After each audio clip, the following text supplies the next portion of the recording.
Hello friends, মিঠুর পাকশালায় আপনাদের সবাইকে স্বাগত। আজ আমি 1 কাপ চিড়া ও সাথে কিছু সুজি দিয়ে ভীষণই টেস্টি একটা রেসিপি আপনাদের সাথে শেয়ার করছি। এই জন্য মেজারিং কাপ মেপে 1 কাপ পরিমাণে এখানে চিড়া নিয়েছি। চিড়াটাকে একটু খুব বেশি পরিমাণে জল দিয়ে ধুয়ে নেব। তো চিড়েটাকে দেখুন এইভাবে জল বদলে দুবার পরিষ্কার করে ধুয়ে নিয়েছি।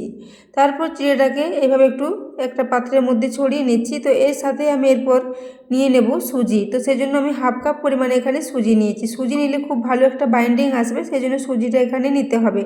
তো এই জন্য দেখুন 1 কাপ চিড়ের সাথে 1/2 কাপ পরিমাণে সুজি নিয়েছি। এরপর এই সুজিটাকে একটু এই চিড়ের সাথে মিশিয়ে নিচ্ছি। এরপর এখানে জল দিয়ে দেবো। খুব বেশি পরিমাণে জল দেবো না, প্রায় 3 থেকে 4 চামচ পরিমাণে জল উপর থেকে এভাবে একটু ছড়িয়ে দিলাম। তারপর চামচে করে খুব ভালো করে আবারও মিশিয়ে নেব। এছাড়া চিড়ের সাথেও কিছুটা জল ছিল, সেই জলের সাথেই সুজিটা ভালো মতো ভিজে যাবে। এই জন্য এখানে উপর থেকে আমি হাতে করে প্রায় 3 থেকে 4 চামচ পরিমাণে একটু জল ছড়িয়ে দিয়েছি। এরপর এটাকে চামচে করে খুব ভালো করে একটু মেখে নিচ্ছি।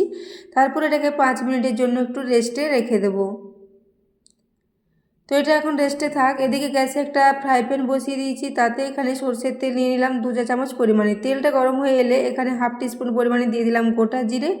ওই সাথে 2টো কাঁচা লঙ্কা ছোটো টুকরো করে কেটে রেখেছিলাম, সেই কাঁচা লঙ্কাটাও দিয়ে দিলাম। এরপরে এই জিরে ও কাঁচা লঙ্কাটাকে তেলের মধ্যে একটু ভেজে নেব। এটা যখন একটু ভাজা ভাজা হয়ে যাবে তখন এখানে নিয়ে নিচ্ছি গাজর। তো এখানে আমি একটা মিডিয়াম সাইজের গাজরকে খুব ভালো করে গ্রেট করে রেখেছিলাম, একদমই ছোট ছিদ্রযুক্ত গ্রেটার দিয়ে গ্রেট করেছি।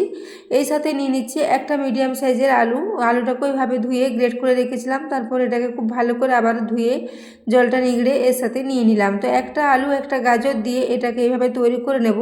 তো এরপর তেলের সাথে এটাকে প্রায় 1 থেকে 1.5 মিনিট পর্যন্ত একটু ভেজে নেব। এটাকে একটু ভেজে নেওয়ার পর এখানে আবারও কিছু মশলা দিয়ে এটাকে একটু ঢেকে দিতে হবে, তাহলে এটা খুব ভালো মতো সেদ্ধ হয়ে যাবে। যেহেতু খুবই ছোটো ছোটো আলুটা গ্রেট করা আছে, তাই এটা খুবই তাড়াতাড়ি সেদ্ধ হয়ে যাবে। তো এরপর এখানে দেখুন স্বাদ মতো একটু লবণ দিয়ে দিলাম। ওই সাথে দিয়ে দিচ্ছি 1/4 টিস্পুন পরিমাণে একটু হলুদের গুঁড়ো। ওই সাথে 1/2 টিস্পুন পরিমাণে ধনে গুঁড়ো। এরপর এখানে মশলাগুলো দিয়ে খুব ভালো করে মিশিয়ে নেব। খুবই কম মশলা দিয়ে এটাকে রেডি করেছি, একদমই খুব বেশি মশলার প্রয়োজন হবে না, তবে ভীষণই টেস্টি মতো রেসিপিটা রেডি হয়ে যাবে। তো দেখুন এরপর এটাকে মশলা দিয়ে খুব ভালো করে মিশিয়ে নিলাম। এইভাবে এটাকে মিশিয়ে নেওয়ার পর ঢাকা দিয়ে একদম লো ফ্লেমে 3 থেকে 4 মিনিটের জন্য একটু রেখে দেবো। তাহলে আলু ও গাজরটা খুব ভালো মতো সেদ্ধ হয়ে যাবে। যেহেতু এটা খুবই পাতলা পাতলা করে গ্রেট করা আছে, তাই এটা একদমই সময় বেশি লাগবে না। তো দেখুন এখন আমি 4 মিনিট পর ঢাকাটা খুলে নিলাম। এরপরে আলু ও গাজরটাকে একটু মিশিয়ে নিচ্ছি আবারও। এটা এখন খুব ভালো মতো সেদ্ধ হয়ে গেছে। এরপর হাতার সাহায্যে একটু ভালো করে এটাকে মিশিয়ে নিলাম। এরপর এখানে দিয়ে দিচ্ছি আমি প্রায় 1 মুঠো পরিমাণে বাদাম। তো চিনে বাদামটাকে একটু শুকনো খোলায় ভেজে নিয়েছিলাম, তারপর এটাকে একটু আধ ভাঙা করে রেডি করে নিয়েছি। তারপর বাদামটাকে এর সাথে দিয়ে দিলাম। এই বাদামটা দিলে এর টেস্টটা ভীষণই ভালো হবে। এরপর আবারও সব কিছু দিয়ে 1 মিনিটের জন্য একটু মিশিয়ে নিয়েছি। এরপর এখানে দিয়ে দেবো কসুরি মেথি। কসুরি মেথি দিলে এর মধ্যে খুব সুন্দর একটা ফ্লেভার আসবে।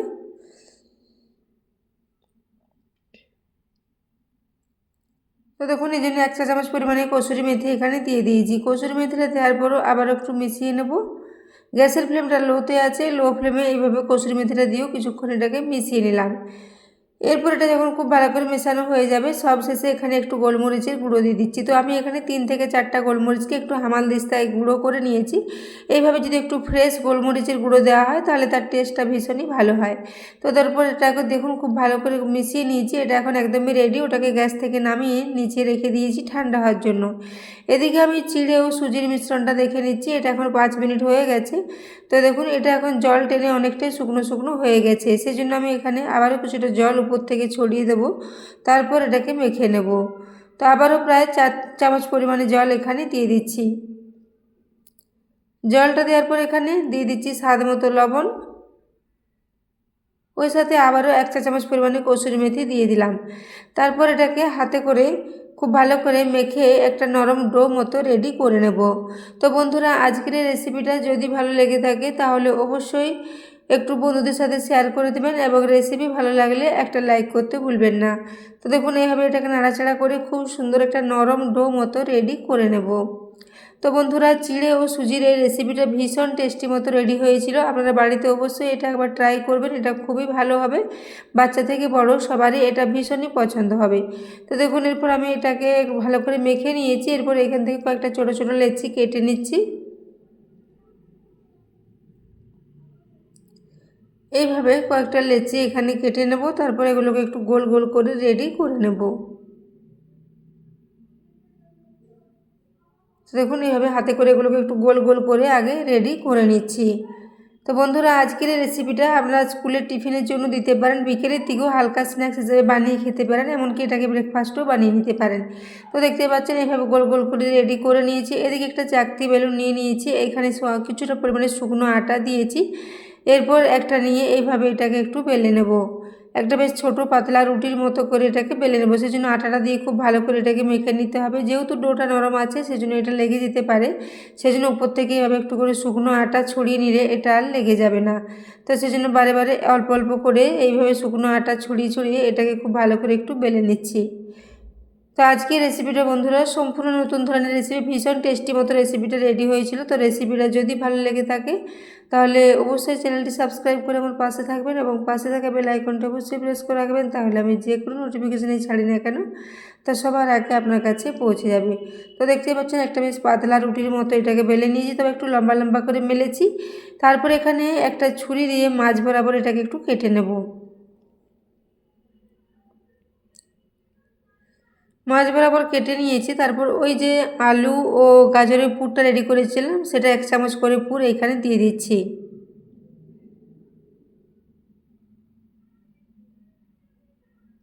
তো দেখুন, 1 চামচ করে পুর দিয়ে দিয়েছি। তারপর এইভাবে একটু জল হাত করে এই সাইডগুলোতে দিয়ে দিচ্ছি, তাহলে এটা খুব ভালো মতো একটার সাথে একটা লেগে যাবে এবং একদমই খুলে যাবে না।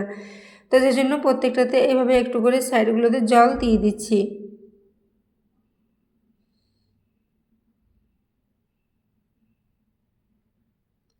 তো জল দেওয়া হয়ে গেলে এরপর এটাকে দেখুন এইভাবে একটু ঢাকা দিয়ে দেবো। একটা বেশ ত্রিকোণ আকৃতির শেপে এটাকে রেডি করে নেব। এরপর এগুলাকে একটু হাতে করে একটু ঠিকঠাক করে নিচ্ছি যাতে একটার সাথে একটা জয়েন্ট হয়ে যায়। তো এইভাবে একটা করে নিয়েছি, আবারও একটা এইভাবে জল দিয়ে রেডি করে নিচ্ছি।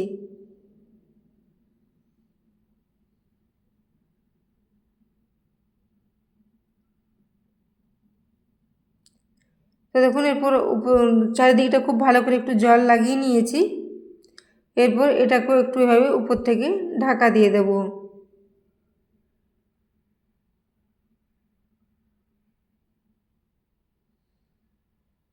এইভাবে ঢাকা দেওয়ার পর হাতে করে একটু চাপ দিয়ে এটাকে একটু জয়েন করে নিলাম। এরপর এটাকে আবার একটু দেখতে যাতে ভালো লাগে সেজন্য সাইডগুলো একটু কেটে বাদ দিয়ে দিচ্ছি।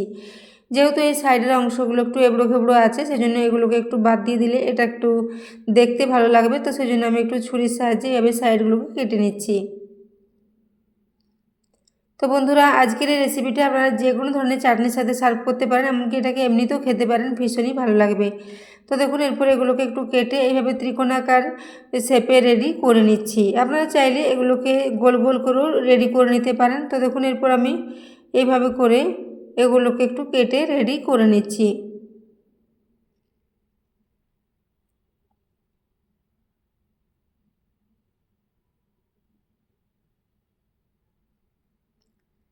তো দেখতেই পাচ্ছেন এইভাবে এগুলোকে রেডি করে নিয়েছি। এগুলো আর খুলে যাবে না, খুব ভালো মতো একটার সাথে একটা সেট হয়ে গেছে। এইভাবে আমি সবগুলোকে আগে রেডি করে নিচ্ছি। তো দেখুন, এখানে সবগুলো মেলে রেডি করে নিয়েছি। এদিকে গ্যাসে একটা কড়াই বসিয়ে দিয়েছি, তাতে আমি অলিভ অয়েল নিয়ে নিচ্ছি। আমি রেসিপিটা অলিভ অয়েলে তৈরি করেছি, আপনারা যে কোনো ধরনের রান্নার তেল এখানে ব্যবহার করতে পারেন। তো দেখুন, এরপর এখানে প্রায় 2 চামচ পরিমাণে তেল দিয়েছি। খুব কম তেলে এগুলোকে একটু শ্যালো ফ্রাই করে নেব। তো এরপর একটা একটা করে দিয়ে দিচ্ছি। তো যে পরিমাণে কড়াইটা নিয়েছি তাতে 4টে 4টে করে ফ্রাই হয়ে যাবে। তো দেখুন, এগুলো একটু সরিয়ে জায়গা করে নিলাম, তারপর আবারও একটা এখানে দিয়ে দিচ্ছি।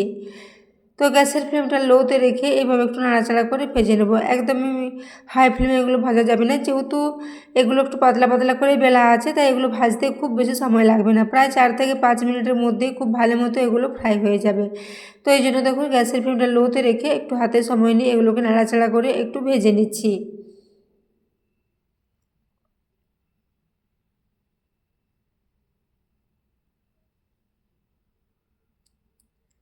তো তো দেখতেই পাচ্ছেন এখন কিছুটা হালকা হালকা লালচে কালার হয়ে এসেছে। এইভাবে আবারও উল্টে নিচ্ছি। তো এরপরে এভাবে এগুলোকে একটু লালচে করে ভেজে নেওয়ার পর তুলে নেব। তো দেখতেই পাচ্ছেন কালারটা এখন খুবই সুন্দর এসেছে এবং এগুলো অনেকটাই ফোলা ফোলা মতো রেডি হয়েছে, দেখতে অনেকটাই বেশ সিঙ্গাড়ার মতোই লাগছে। তো দেখুন এরপর এগুলোকে তুলে নিচ্ছি।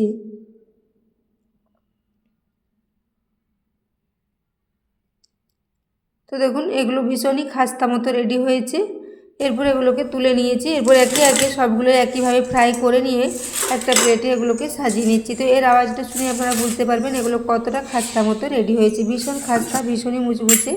তো এরপর একটা আওয়াজটা দেখুন, উপর থেকে ভীষণই খাস্তা এবং ভেতরটা সবজির পুরে ভর্তি, ভীষণ টেস্টি একটা রেসিপি। বড় বন্ধুরা রেসিপিটা বাড়িতে অবশ্যই একবার ট্রাই করবেন। তো দেখুন এরপর একটা ভেঙে দেখিয়ে দিচ্ছি এভাবে। এগুলো ঠান্ডা হওয়ার পরও একদমই শক্ত হয়ে যাবে না, বরং নরম থাকবে এগুলো। তো দেখুন ভেতরটা একদম পুরে ভর্তি। তো বন্ধুরা আজকের রেসিপিটা এতক্ষণ পর্যন্ত দেখার জন্য আপনাদের অশেষ ধন্যবাদ। আবারও চলে আসবো নিত্য নতুন কোনো রেসিপি নিয়ে। তো দেখতে পাচ্ছেন এগুলো পুরে ভর্তি, ভীষণই টেস্টি একটা রেসিপি। তো বন্ধুরা আবারও চলে আসবো নিত্য নতুন কোনো রেসিপি নিয়ে। ততক্ষণের জন্য সবাই সুস্থ থাকবেন, ভালো থাকবেন। দেখা হচ্ছে পরের কোনো রেসিপিতে।